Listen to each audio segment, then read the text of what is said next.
Sir আমি তো বাজি খেলে 2 লাখ টাকা কামাই করছি স্যার। চাইলে আপনি বাজি খেলতে পারেন, খেলে লাখ টাকা কামাই করতে পারেন। হাট, আমি হলো পুলিশ, আমি বাজি টাজি খেললাম। স্যার ভাইবে দেখেন, বাজি জিততে পারলি 1 লাখ টাকা। 1 লাখ টাকা? শালা চাকরি পাইলে 8,000 টাকা মাসে। আচ্ছা ক কি বাজি?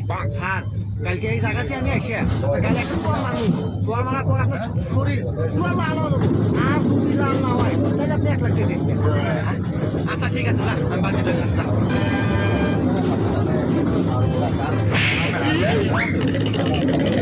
আমার কাছে আমার নাই, দে দে দে 1 লাখ দে দে দে। লস হয়ে গেল। আর কি হচ্ছে কান থেকে? আরে স্যার ওহাতে পানি ধরছি যে পুলিশ অফিসারের গালে যদি চোর মারে মারি তাহলে আমার 2 লাখ টাকা দিন। তার মধ্যে ধরেন যে 1 লাখ আপনার 1 লাখ আমার।